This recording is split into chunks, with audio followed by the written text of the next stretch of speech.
Le thème de notre message ce matin, c'est s'offrir comme un sacrifice. 2 points, un holocauste pour Dieu.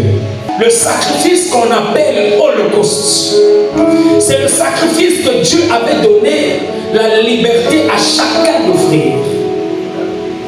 Ça veut dire que l'holocauste n'était pas un sacrifice qu'on offrait à l'occasion d'eux, mais c'était un sacrifice qu'on offrait parce que celui qui offre le sacrifice veut exalter Dieu.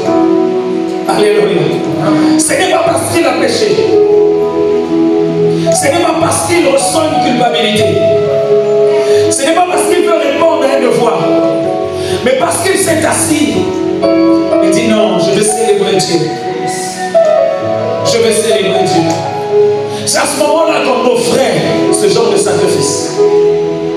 Vous allez retrouver ce sacrifice dans quelques textes de la Bible. Par exemple, lorsque Gédéon rencontre l'ange de l'Éternel, après que l'ange de l'Éternel ait échangé avec lui, l'ange de l'Éternel appelle vaillant héros. Qu'est-ce que Gédéon va offrir? Il ne se reconnaît pas dans le péché. Il se reconnaît. Qu'est-ce qu'il va offrir à l'Éternel? Il offre un holocauste à l'Éternel. Il dit, si c'est vraiment toi, permets que j'aille préparer un agneau et que je vienne te l'offrir. C'est un holocauste. Parce qu'il s'est réjoui dans la présence de Dieu, il offre cet holocauste. Alléluia. Nous le voyons également dans la Genèse avec Noé. Quand Noé sort de l'arche,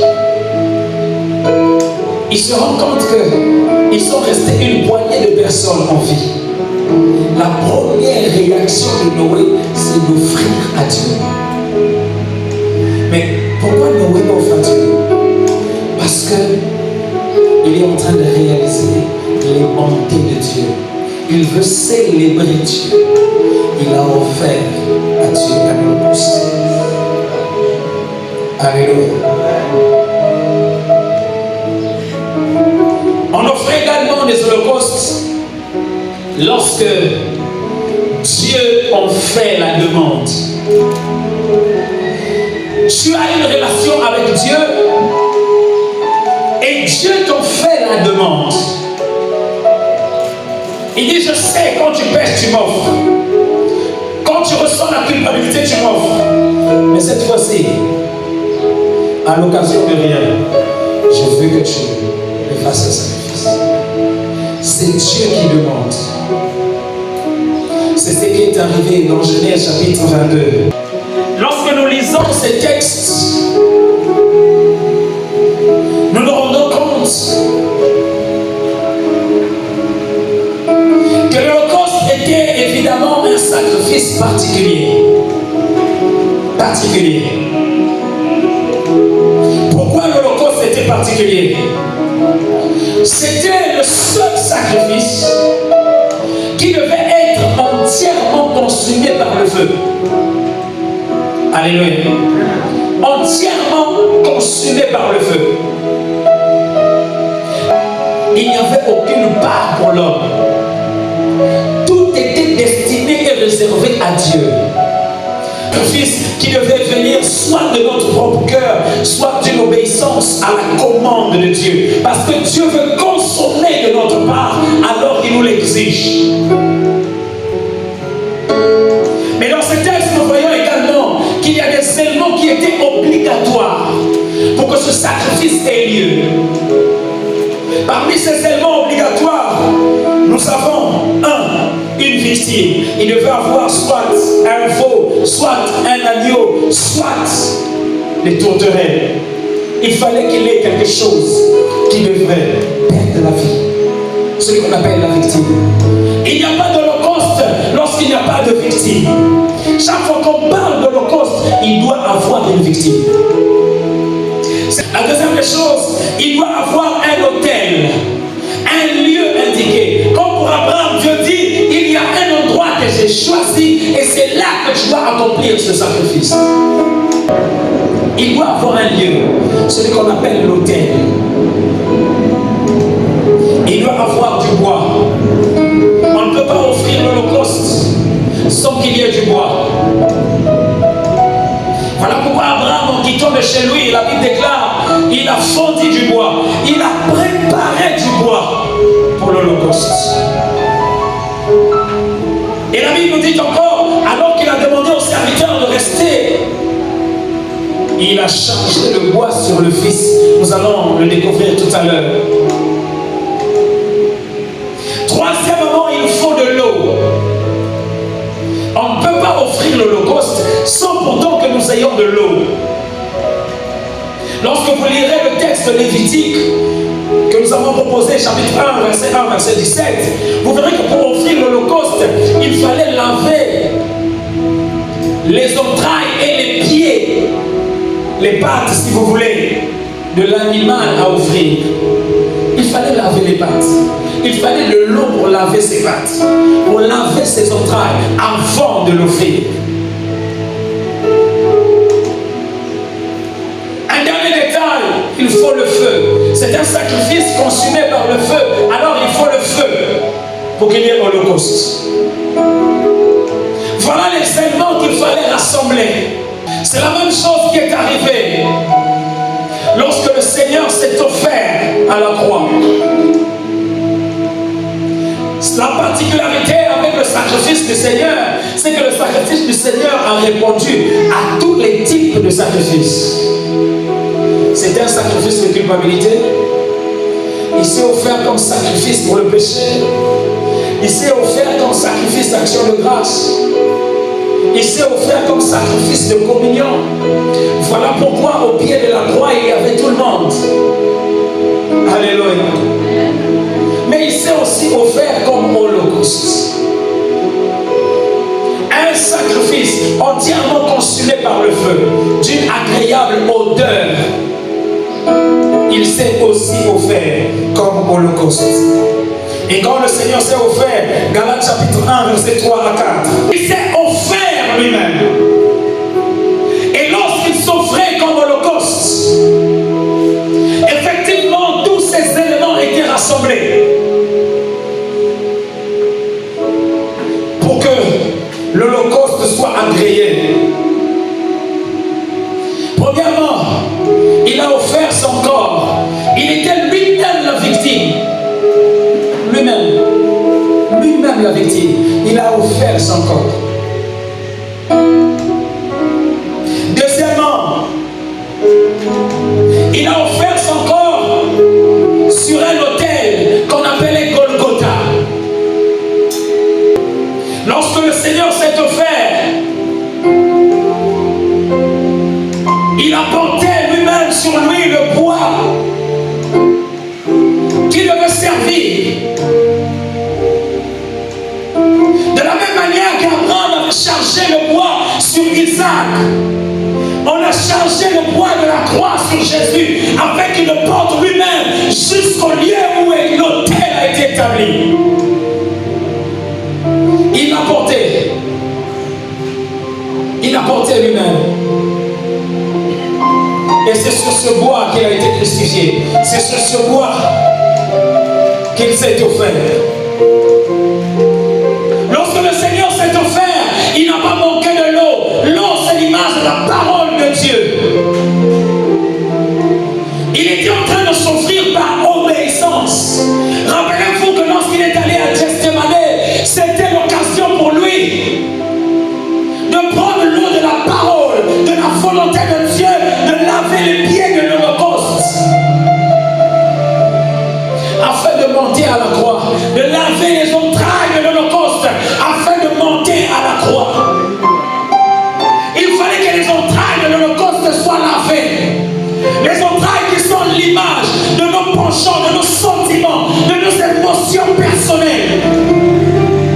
Des choses qui doivent être lavées à la lumière de la parole. Des choses qui retiennent plusieurs enfants de Dieu à s'offrir à Dieu. Mais toi-même, regarde, quand chaque fois il est question que tu puisses t'offrir, qu'est-ce qui te retient? Ce que je suis, ma volonté, j'ai prévu ça. Est-ce que si je le fais, est-ce que que la parole lave ce jeu? Que la parole nettoie tes pieds. Avec tout ce que tu as traîné dans ton passé, que la parole nettoie tes pieds. Afin que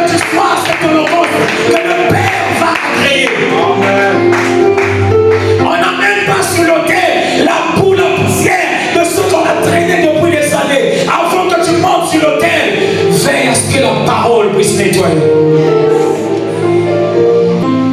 Le feu n'a pas manqué à la croix. Le feu symbolise deux choses. La première chose, ce sont les épreuves. C'était une lourde épreuve, une épreuve douloureuse et difficile pour Jésus. Douloureuse et difficile. Celui qui a guéri les malades, celui qui a été acclamé, celui qui a été reçu en roi à Jérusalem, est le même sur qui on crache, est le même sur qui on donne des insultes.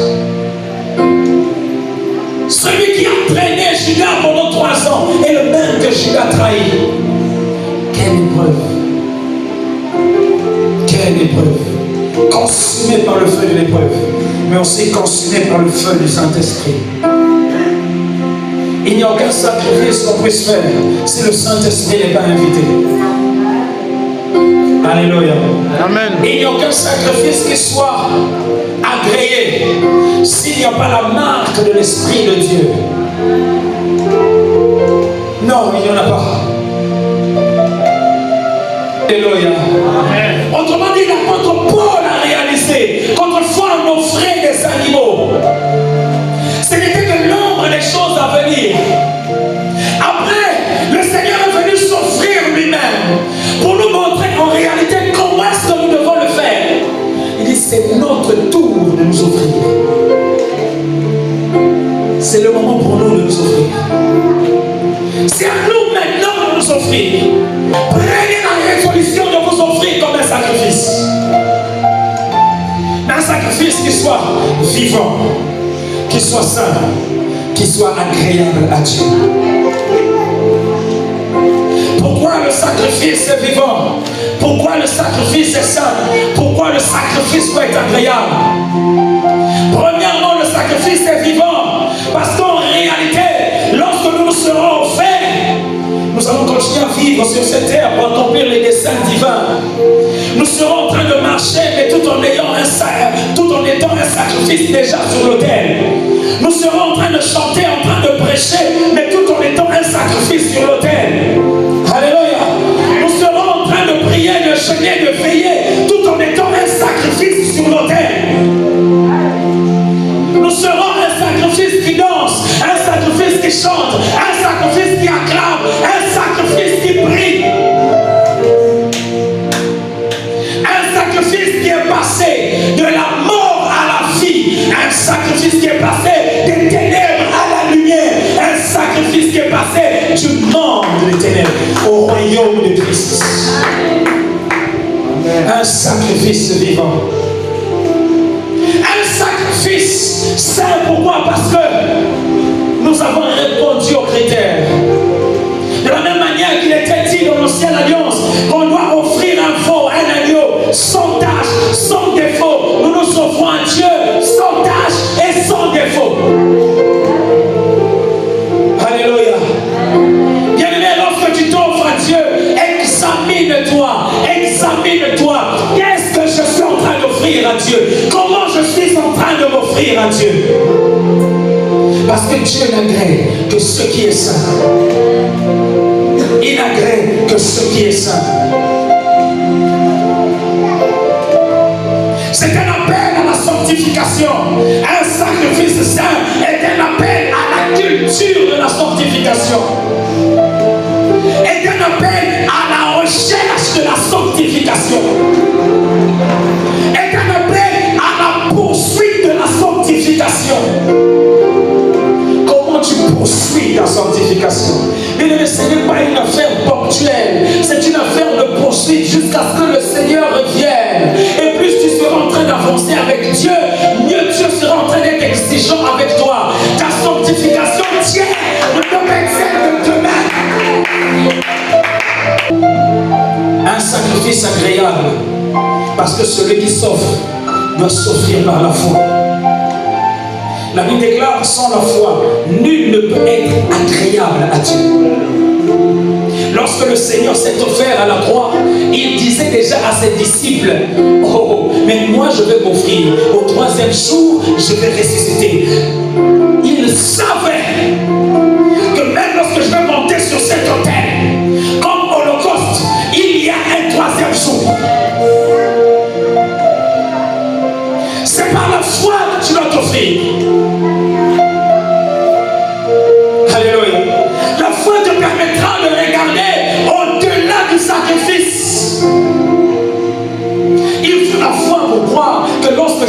à Dieu, il y a quelque chose de glorieux qui m'attend.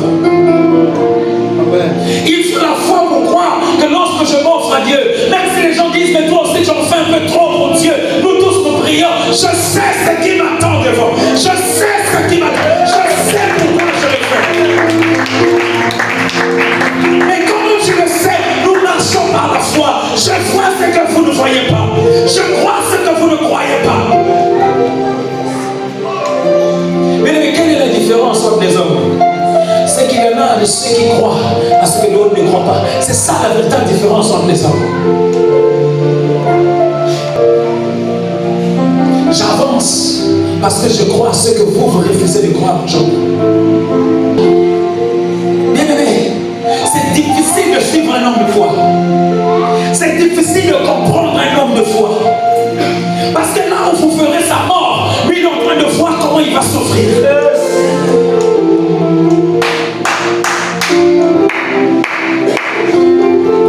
Là où vous voyez la perte, lui il est en train de voir le sacrifice.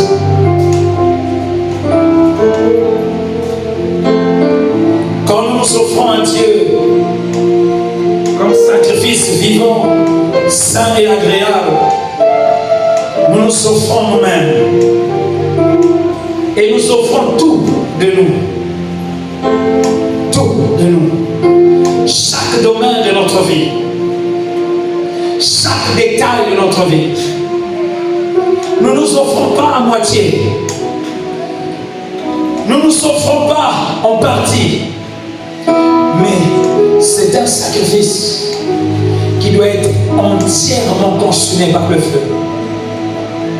Nous voulons nous offrir en entier. Que dans chaque domaine de ta vie, qu'on voie la dimension de l'Holocauste. Que dans chaque détail de ta vie, qu'on voie la dimension de l'Holocauste. Qu'on voie la dimension de l'Holocauste dans tes études, dans ton travail. Qu'on voie la dimension de l'Holocauste dans ton foyer. Qu'on voie la dimension de l'Holocauste dans tes affaires. Qu'on voie la dimension de l'Holocauste dans ton ministère. Qu'on voie la dimension de l'Holocauste. Parce que lorsque quelqu'un s'est offert, il ne s'appartient plus à lui-même. Bien aimé, un agneau qui est sur l'autel du sacrifice ne peut plus descendre. Un agneau qui est sur l'autel du sacrifice n'a plus de volonté. Un agneau qui est sur l'autel du sacrifice n'a plus de choix. Parfois, nous les enfants de Dieu, nous avons encore trop le choix. Voilà pourquoi nous avons des plans A et des plans B. Si ça marche pas avec Dieu, on va faire ça. Mais tu es un agneau sur l'autel. Tu es un agneau sur l'autel. Tu n'as plus de plan B. Tu n'as plus de choix. Quel seul chemin? C'est le chemin de Jésus. Et il dit que pour emprunter ce chemin, tu dois être un sacrifice. Tu dois t'offrir en sacrifice. Nous nous offrons à Dieu avec tout ce qui nous appartient. Quand un enfant de Dieu était capable de donner à Dieu, il y a de quoi se poser la question, est-ce que lui-même s'est déjà donné? Parce que celui qui sait qu'il sait donner, il sait qu'il ne s'appartient plus. Lui et tout ce qui peut passer entre ses mains. Il y a un autel sur lequel le Seigneur veut que nous puissions nous offrir. C'est cet autel qu'on appelle le monde, de façon générale. Voilà pourquoi le Seigneur dit, je vous envoie dans le monde. Vous n'êtes pas du monde, mais je vous y envoie. Bien-aimés, sachez que le Seigneur nous a laissés dans le monde pour que le monde soit l'autel sur lequel nous allons nous offrir. De façon particulière, il y a certainement un territoire que Dieu t'a donné. Sache que pour posséder ce territoire, tu dois t'offrir sur ce territoire.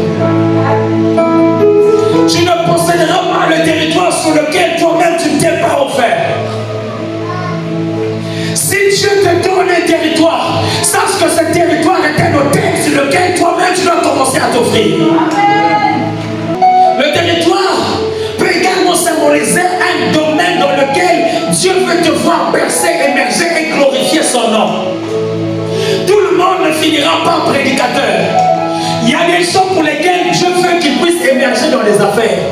Dieu les a moins pour ça. Lorsque Dieu t'a envoyé dans ce domaine, sache que c'est un autel. Alléluia. C'est un autel sur lequel tu dois t'offrir au sacrifice. Là. Tu ne seras pas là comme tout le monde. Tu ne feras pas comme tout le monde. Parce que toi, tu es un sacrifice.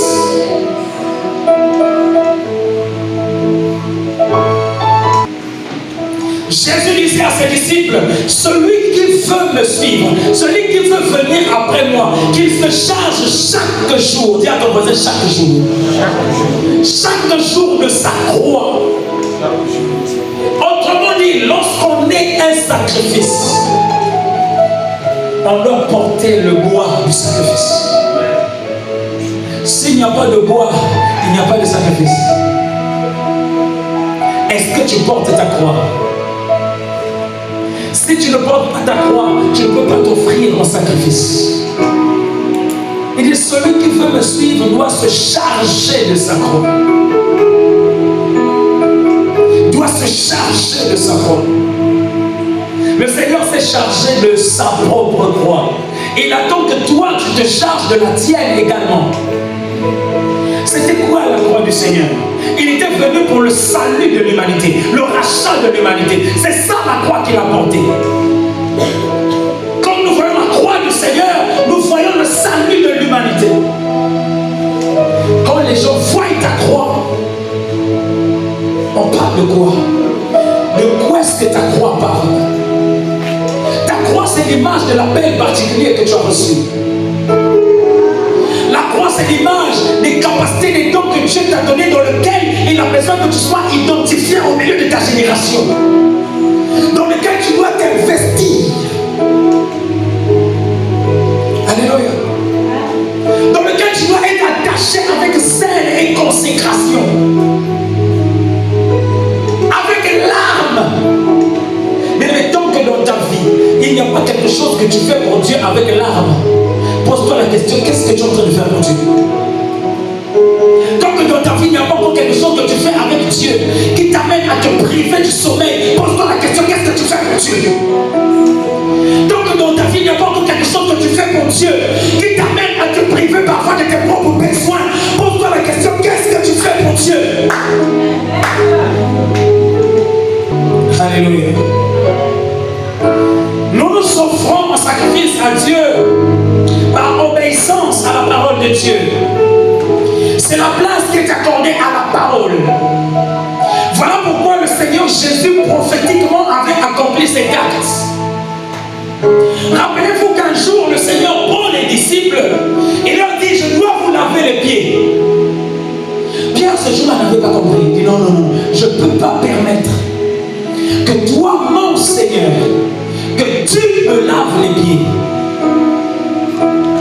C'est à moi de te laver les pieds. Le Seigneur dit bien non, tu n'es pas en train de comprendre ce que je fais. Ce que je fais est prophétique. Alléluia. Ce n'est pas toi qui vas m'offrir. Non, non, non, non. Ce n'est pas toi qui vas m'offrir. Mais plutôt vous, quand vous allez vous offrir, ce serait moi le sacrificateur. Ça veut dire que c'est moi qui vous lave les pieds. Vous ne pouvez pas être le sacrificateur pour moi. Vous ne pouvez pas laver mes pieds. Mais moi, je suis le souverain sacrificateur de la nouvelle alliance. Voilà pourquoi c'est moi qui lave vos pieds pour que vous vous offrez en holocauste.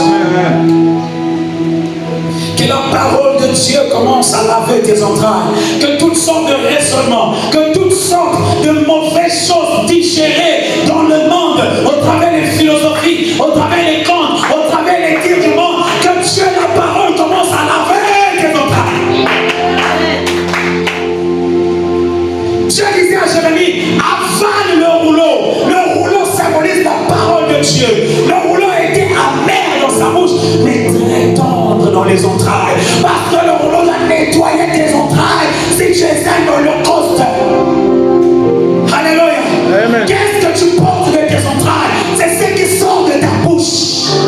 Si c'est la parole qui a lavé tes entrailles, on le sentira lorsque tu nous parleras. La dernière chose, feu dont nous avons besoin. C'est le feu. Je l'ai dit tout à l'heure avec le Seigneur, le feu symbolisait deux choses, les épreuves et le Saint-Esprit. Voilà pourquoi vous avez constaté que jusqu'à ce que le Seigneur revienne, nous serons éprouvés. Nous serons éprouvés.